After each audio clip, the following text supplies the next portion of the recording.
चर्चाएँ ये भी हैं कि उस क्षेत्र में ऊँचाई तो ज़्यादा थी ही, लेकिन एक साथ कई सारे मोबाइल्स वहाँ पर मौजूद थे, तो इस वजह से रेडिएशन की वजह से भी वहाँ पर थंडरस्टॉर्म हुआ। देखिए, ऐसा नहीं है कि केवल मोबाइल की वजह से हुआ है।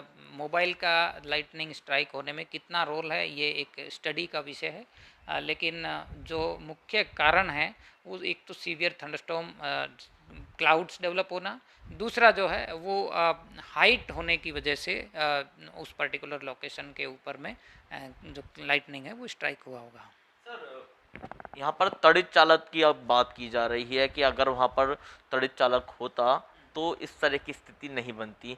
इस तड़ित चालक को आपसे समझना चाहेंगे कि आखिर ये किस तरह से काम करता है और किन स्थानों पर इसकी प्रायोरिटी है। देखिए, मुझे लगता है कि तड़ित चालक या लाइटनिंग अरेस्टर जो है वो ऐसे घटनाओं से बचने के लिए सबसे बेस्ट ऑप्शन हो सकता है। अ, अ, चूँकि जो तड़ित चालक का यदि आप स्ट्रक्चर देखें तो किसी भी ऑब्जेक्ट या जो आपका इमारत है उसके सबसे ऊपरी भाग पर लगाया जाता है। तो जब भी इस टाइप से वज्रपात होता है तो जो भी इलेक्ट्रिक शॉक जो स्ट्राइक होता है तो टोटल इलेक्ट्रॉन्स को, टोटल चार्ज को वो अकुमुलेट करके अपनी ओर अट्रैक्ट करके वो, और लाइटनिंग जो अरेस्टर है वो ग्राउंड से जुड़ा रहता है, तो सारा का सारा चार्ज जो है वो अर्थ में पास कर देता है।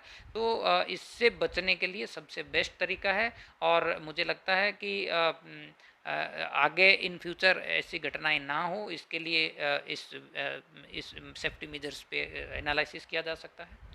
तो सर क्या जो तमाम बड़ी बिल्डिंग्स हैं वहाँ पर भी ये तड़ित चालक या फिर कहा जाए लाइटनिंग अरेस्टर जो है वो लगाया जाना चाहिए?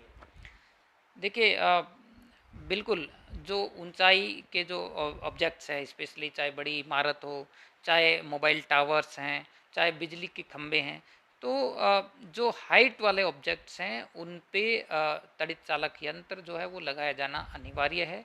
क्योंकि आजकल यदि देखें तो सीवियर वेदर एक्टिविटीज़ में इजाफा हुआ है, चाहे वो हेवी रेनफॉल इवेंट हो, चाहे लाइटनिंग स्ट्राइक जैसी घटनाएं हों। तो जो भी सेफ्टी प्रोटोकॉल्स लाइटनिंग स्ट्राइक से बचने के लिए हैं, विशेष रूप से लाइटनिंग अरेस्टर लगाने का, तो इसका एनालिसिस करके, असेसमेंट करके इसको इंस्टॉल करने से जो है वो ऐसी घटनाओं से बचा जा सकता है। सर, किस तरह की स्थिति बनती होगी उस समय जब बिजली गिरती है, तो क्योंकि बिजली तो हमारे घर में भी है, 5 एम्पियर 16 एम्पियर के सॉकेट्स हम भी रोज इस्तेमाल करते हैं।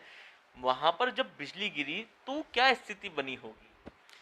देखिए, जिस time cloud to ground lightning strike होता है, सो एट दैट टाइम उस पर्टिकुलर लोकेशन के ऊपर में दो टाइप से नुकसान हो सकता है। नंबर वन जो है वो बहुत स्ट्रॉन्ग लाइटनिंग फ्लैश होता है, यानी कि यूँ कह सकते हैं उस पर्टिकुलर रीजन में बहुत ज़्यादा हीटिंग डेवलप होती है, तो उसकी चपेट में आने वाले जो भी पर्सन हैं वो जलने से मतलब उनको नुकसान हो सकता है। इसके अलावा आसपास के क्षेत्र में बहुत स्ट्रॉन्ग हाई वोल्टेज करंट जो है वो फ्लो हो सकता है। तो कुल मिलाकर दो टाइप के जो डिजास्टेरियस फिनोमेना हो सकती है। नंबर वन, बर्निंग हो सकती है, बर्निंग से जो भी आसपास में उसके संपर्क में आएंगे उनको नुकसान हो सकता है।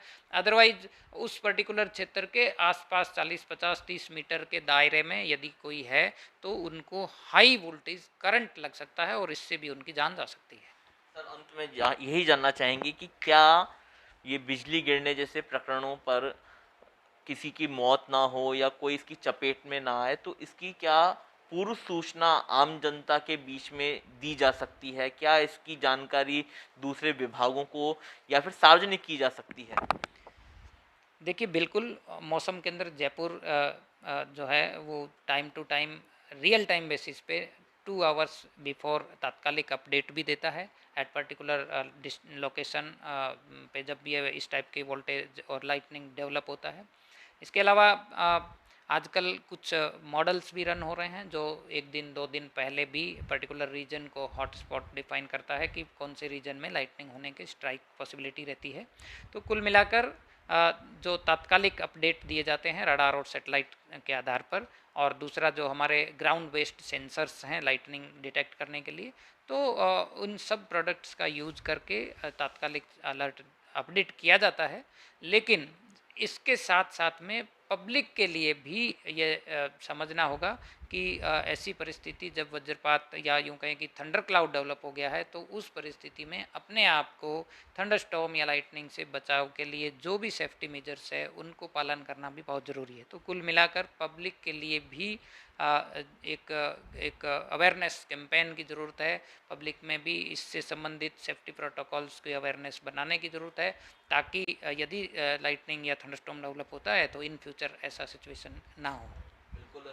वज्रपात एक बड़ी जो प्राकृतिक आपदा है जिसमें फिलहाल जयपुर के कई परिवार यहाँ पर जूझते हुए नज़र आ रहे हैं, लेकिन इन सब के बीच ये ज़रूरी है कि इन थंडरस्टॉर्म से बचने के लिए जितने भी तमाम ऊंचाई वाले क्षेत्र हैं वहाँ पर लाइटनिंग अरेस्टर लगाए जाएं और इसके अलावा आम जनता भी खुद जागरूक हो। जयपुर से अंकुर जाखड़, ईटीवी भारत।